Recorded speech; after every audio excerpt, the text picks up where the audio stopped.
How's it going, everybody? In this video, I'm going to be giving you my non-expert review and breakdown of the Sitka Hyperdown jacket that I purchased late last fall or early last fall, right before a September elk hunting trip.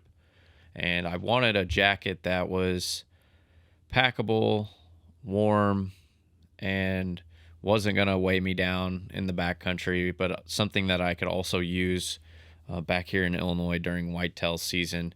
So in this video, I'm going to start out by giving you an overview or general overview of all the features on the jacket, and then I'll go into some different pros and cons of the jacket and give you a rating on things like durability, performance, price for one factor, and just things along those lines. So stay tuned if you're in the market for a new jacket. I think this is a pretty good overall product, but I feel like I have some things that you need to know before you make the purchase. So I didn't want to jump the gun and make this video before I had the opportunity to actually test it in the field, which is pretty easy to do as a YouTuber.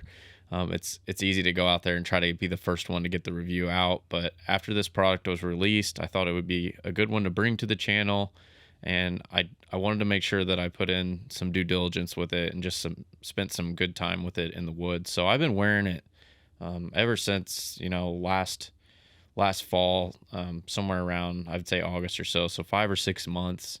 And right now is a heck of a time to have this jacket. It's January. We've got a big ice storm coming, so it's really going to be getting broken out here, or broken in, I should say, the next couple of weeks with this January weather setting in. But we've got plenty of good testing for it, so that's kind of the background on how long I've had the jacket. So in a size large, the jacket weighs 1 pound 4 ounces, which is pretty good for a backcountry packable jacket. That's something that you can't really leave out of your pack list. So you want to make sure you pick up a light one, but you also want to make sure that it's going to have all the features that you need to keep you warm, especially in a situation where you're far from the truck and you could run into a snowstorm or something where you're going to need a lot of heat. So this is one of those items that you really need to have if you're going on a Western style hunt and you have the potential to run into some nasty weather, which is all the time out there. The jacket, it features an 800 fill Primaloft Gold Down blend. Anybody that's had like one of these puffy jackets, as you'd call them, you know that you're not supposed to be getting them wet, and it can pretty much ruin the jacket. And Sitka claims that this jacket will resist the clumping in wet conditions if you run into them. I haven't tested that out yet. I've been babying this thing.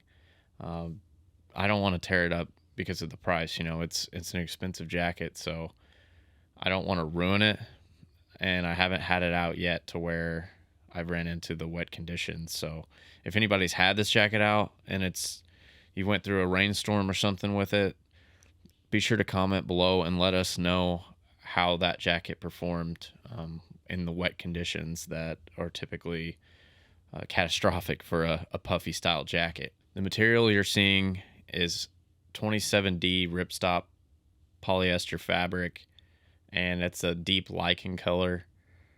There's a couple different colors available. I think you can get 3 different ones. I thought that with this jacket I could wear it to work even if I needed to, and I didn't necessarily want it in camo, so I thought that the green color would be good. And with whitetail season, I sit a lot of around a lot of greenery like cedar trees and pine trees and stuff like that, so I thought that would blend in the best given where I hunt at, and it would benefit me both out west and back home. So I think that color really goes a long way. I know a lot of times with I feel like with Sitka stuff, I get a little bit of a variation in the patterns depending on what jacket you get. Like the ambient jacket I have is really bright. It's in I think the Optifade 2 pattern. It's really bright, whereas like the Sitka Incinerator I have is a little bit darker. And I don't know if that's just from sunlight and things along that nature, or if it's a production batch where the colors were a little bit off or something. But I have had a little bit of a concern on some of the Sitka's products that they're just a little bit too bright and kind of pop, especially if you're going to wear them around the Midwest or even out west. If you get the wrong pattern in the wrong setting, you might stick out like a sore thumb.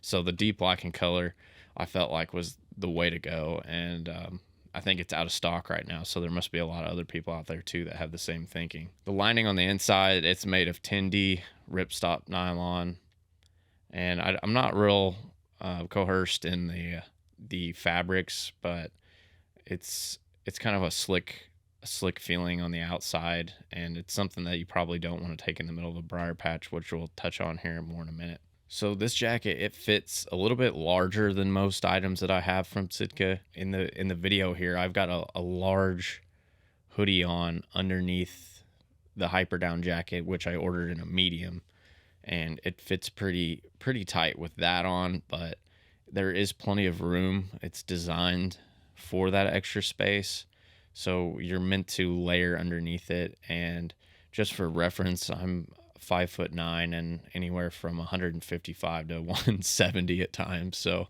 my weight varies back and forth a lot, but the medium does fit me really well, and I'm able to put a hoodie on underneath it. And also, if I want to wear just something real lightweight underneath it, it also isn't too baggy on there. But the waistline and the hood, they both feature drawstrings, so you can tighten up the fit and keep the warm air in if you need to. The pockets on the jacket are pretty simple. There's two zippered pockets on the outside in your regular location closer to the waist, and then there are two large mesh pockets on the inside of the jacket where you can store gloves or camera batteries. I like to put like power chargers or external chargers and stuff like that. That way, if you generate any heat, it stays within the jacket. So that's a decent idea there. And lastly, the jacket, one of my favorite parts about it is this large brimmed hood that you can slip over the top of your hat and then tighten that drawstring that I mentioned a second ago. And that's going to keep maybe some snow off of your face. But if you saw my previous review on the incinerator jacket, I absolutely hate the hood on that thing, and it doesn't do any good for you. It allows wind to hit you right in the face. But this jacket here is a lot better. I feel like it's a really well designed hood, and it blocks the wind out pretty well. So that's an important feature on a jacket that's made to keep you warm, is a good hood. And this one, it does its job. So the first category that I want to go ahead and rate is going to be the warmth, and that's probably the most important for everybody. And I'm going to give it a perfect 5 out of 5 stars. I feel that this jacket is just as warm as my incinerator jacket, and the only downside on the warmth is you don't want it out, like I said, in a rainstorm or something. So if you got into some really nasty winter-like conditions, it's probably not the best based on the outer shell. But if you're going to be in dry, cold conditions, it's a perfect jacket for you. And it's as warm as it gets. You don't want to be walking around with this thing on. You'll burn up in it. So perfect score on the warmth.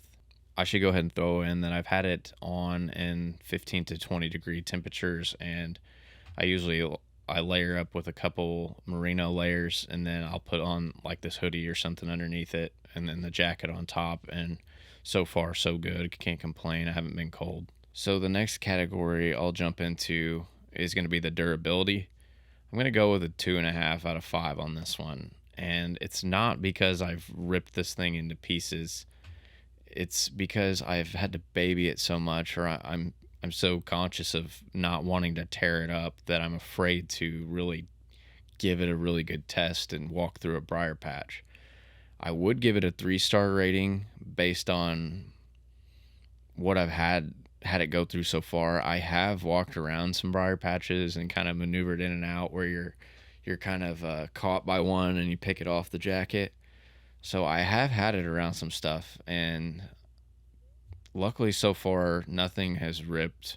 But that outer shell is definitely capable of ripping if you get it around the right piece. So this is the type of jacket that you want to have packed away in your bag and not put it on unless you're going to sit, in my mind. So That's the reason I'm giving it kind of a 2.5, because it's not something you're gonna want to throw in and be walking around a bunch of oak bush or something that could snag you real easy. So 2.5 out of 5 on that one. But so far it's more so on the 3-star rating, I guess you would give it. I guess another thing I could throw in there is staining. I've got a couple little spots on here that I'm not really sure what they're from. One of them's blood off of a deer that we drug out earlier in the year. I haven't tried to wash it. You can wash it. You can see the instructions here on the tag. But I'm afraid to wash a lot of this gear.